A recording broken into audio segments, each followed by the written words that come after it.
Даниил Медведев выиграл у первой ракетки мира серба Новака Джоковича в матче второго тура итогового турнира Ассоциации теннисистов-профессионалов, который проходит в Лондоне. Игра завершилась со счетом 6-3, 6-3. Спортсмены встретились друг с другом в седьмой раз. Теперь на счету россиянина 3 победы против 4 у серба. Медведев, идущий на первой строке группы Токио 1970, одержал вторую победу к ряду и досрочно вышел в полуфинал турнира. Далее идут Джокович и немец Александр Зверев, у которых по одной победе. Таблицу с 2 поражениями замыкает аргентинец Диего Шварцман, с которым Медведев сыграет в заключительном матче групповой стадии. Игра пройдет 20 ноября. Футболисты сборной России в гостях со счетом 5-0 проиграли команде Сербии в заключительном матче группового этапа Лиги наций и не смогли выйти в высший дивизион турнира. Авторами забитых мячей стали Лука Йович, на его счету дубль, а также Немanja Радонич, Душан Влахович и Филипп Младенович, забившие по разу. Подопечные Станислава Черчесова заняли второе место в группе 3 Лиги Б, имея в активе 8 очков. Первое место в группе и путевку в Лигу А завоевали венгры, набравшие 11 пунктов. Третьими 6 баллами стали сербы. С таким же количеством очков таблицу замкнули турки, которые вылетели в Лигу С. Сборная России второй год кряду не смогла выйти в высший дивизион Лиги наций. В прошлом году наша команда также заняла второе место в группе, пустив вперед шведских футболистов.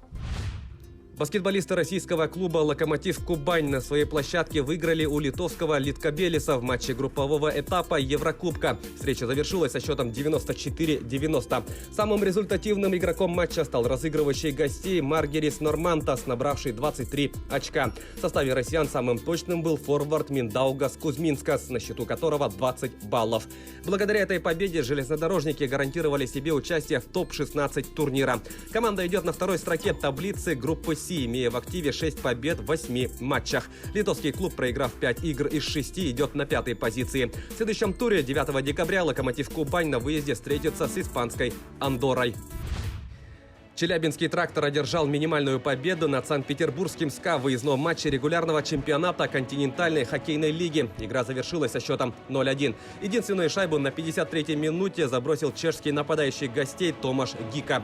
«Трактор» одержал 5-ю победу к ряду в рамках регулярки. Вместе с этим он прервал победную серию петербуржцев, которая составила 4 матча.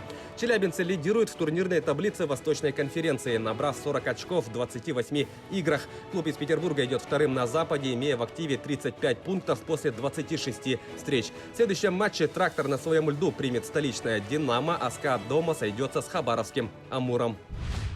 Тренерский штаб сборной России по биатлону объявил составы мужской и женской команды на первые этапы Кубка мира. В мужскую сборную были вызваны Александр Логинов и Матвей Елисеев, включенные в состав без отбора, а также Евгений Гараничев, Антон Бабиков, Семен Сучилов, Эдуард Латыпов и Петр Пащенко. В женскую команду вошли Светлана Миронова, Евгения Павлова, Ульяна Кайшева, Лариса Куклина, Ирина Казакевич, Тамара Воронина и Анастасия Гореева. Первый этап Кубка мира нового сезона пройдет в Финляндии с 28 по 29 ноября. Якутской спортивной школе Олимпийского резерва по боксу будет присвоено имя тренера Артура Пахомова. Как сообщает «Спорт Якутии», такое решение было принято в ходе заседания коллегии Министерства по физической культуре и спорту республики. Напомним, известный тренер ушел из жизни 14 октября 2020 года. Артур Иннокентьевич возглавлял сборную команду Якутии по боксу. Он является мастером спорта Советского Союза, заслуженным тренером ЯССР, тренером высшей категории, заслуженным работником физической культуры России. Под его руководством было подготовлено множество талантливых спортсменов, в том числе 2 заслуженных мастера спорта, 1 мастер спорта международного класса, 12 мастеров спорта Советского Союза и России, а также 20 кандидатов в мастера спорта.